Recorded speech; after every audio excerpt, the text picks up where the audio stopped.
Didn't know I was there? What, didn't see my ninja secret art bullshit too?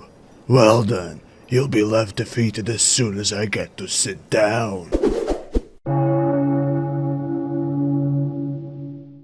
Oh gods, where to begin? Monk! Every weeb that watched too much Naruto suddenly think that all you need is discipline, open palm, and some sort of Asian sounding sound effect, and you can run with the boys too. Oh god, this actually sounds like Steven Seagal movies. No, you don't. Instead of fisting rocks and screaming into the void as if somebody clamped your testicles. You won't turn into Super Saiyan, you'll be Steven Seagal. Instead of godlike one-punch power, you'll be Steven Seagal. Instead of being cool and collected dodging projectiles, you'll be Steven Seagal. This is how bad Monk is. Well, at least in D&D. Luckily for us, Ilarian seems to agree. Monk is hot garbage and it needs all the crutches not to suck every flying dick directed its way. So, how do you not fuck up a monk? Oh gods, you actually mean by playing it? I want to die already. Okay, so monk is what happens when a game designer says, hey, let's make a melee class out of a useless ability score. Then, they made a Hexblade Warlock, and it didn't suck. However, this was possible thanks to the sacrifice of the monk beforehand. Today, only artificers played less than a monk, but the reason why monks suck so much is the split ability score dependency. However, it's not the only problem. The fact that monk, even today after revisions and additions, still sucks more ass than the ranger is an achievement. But what about Baldur's Gate? Well, with a changelog longer than the rangers, all I can say is, Larian tried. Monk still sucks, but it is better, even somewhat playable thanks to items and their bonuses.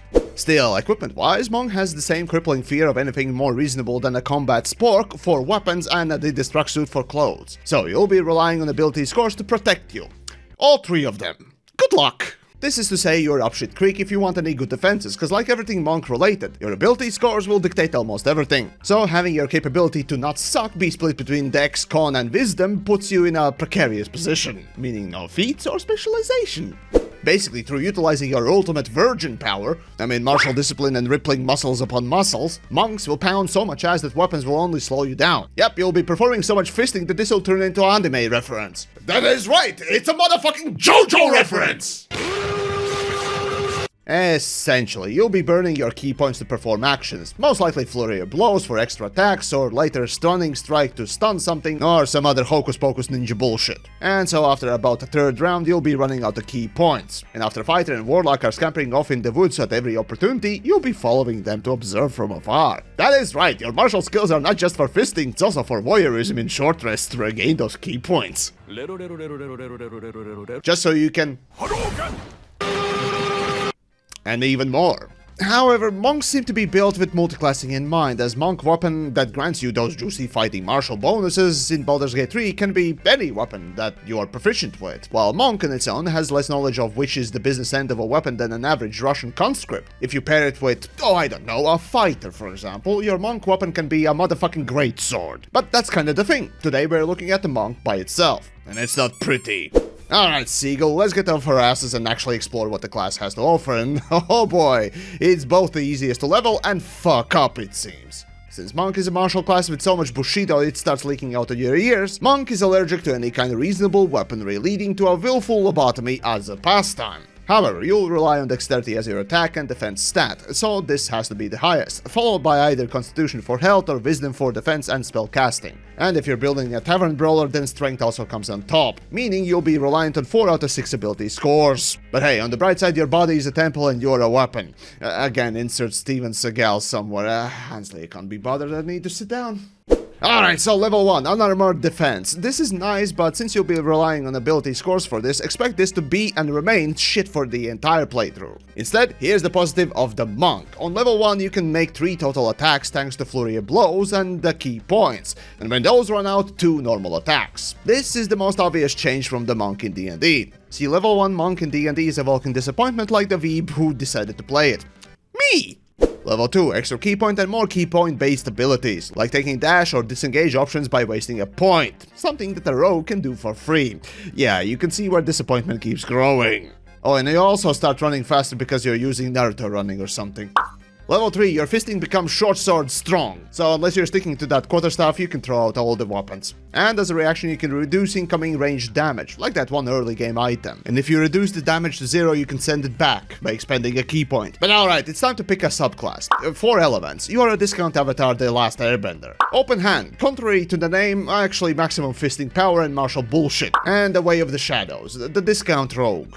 See, for 4 elements, surprisingly it has the strongest single punch, magic blast, whatever the fuck, of level 3. But beyond that, the subclass basically acts as a bag of moldy chocolates. Open hand offers really neat moveset, most notably the flurry blows toppling. Remember kids, in Baldur's Gate if you fall prone, you automatically lose concentration and it's easier to fist you. While Way of the Shadows offers pass without trace, which is already good. But Minor Illusion is also really nice, making it the most useful for the party out of the 3. Level 4, leg fisting time. I mean feats. I bet that by now you think that you'll be fisting dudes and ripping hearts. But the sad reality is no. However, this is where we're kicking Monk into high gear. Pick Tavern Brawler and turn into Bucky. Granted that you have a good strength score to boot. See, Monk is so bad that this will be the only class that I recommend you develop an addiction to Elixir of Hill Giants, and dumpstat that strength. See, thanks to this feat and semi-competent strength scores, you'll rise your minimum damage as well as a chance to hit to such a level that while Monk is not the biggest damage dealer, you'll certainly become the most consistent one. And actually, for the first time, thanks to this, I enjoyed playing Monk for about 5 minutes when I realized that it has less variety than Warlocks. However, on the tabletop D&D, both the elixirs are rare and the feat is different. The saying, shit out the luck, applies easily. Oh, and also you get some nice passive for fall damage. Level 5, this is where Monk starts kicking the living shit out of everything and everyone. Stunning Strike, both in D&D and now in Baldur's Gate as well, long since been claimed as one of the most powerful abilities. Also, thanks to the extra key point, unlike in D&D, you're not useless come round 3. Regardless, Shadow Monks get neat invisibility and everyone gets an extra attack, leading to 2 stunning strikes and 2 regular fistings. And this leads you to utterly humiliate and control at least 2 enemies at once. Level 6, more movement, and now you're fisting in magical. Yay! As for each subclass, Last Airbender gets a spell, Open Hand gets more damage and healing, and Shadow Monk gets more positioning. Level 7, a couple more passives making you less likely to get pummeled, since, you know, your AC is garbage. Level 8, feat time, or should I say ability score improvement. Since in Baldur's Gate you'll still be chugging those healed giant potions, dexterity probably should be maxed out, unless of course you found those gloves. In that case, wisdom needs pumping. As for you D&D players, my condolences. Level 9, your fisting becomes more brutal. Also, a passive that lets you Naruto run like a complete idiot. Oh, and the Last Airbender magic becomes mildly better, while Open Hand gets, let's call them seagull punches.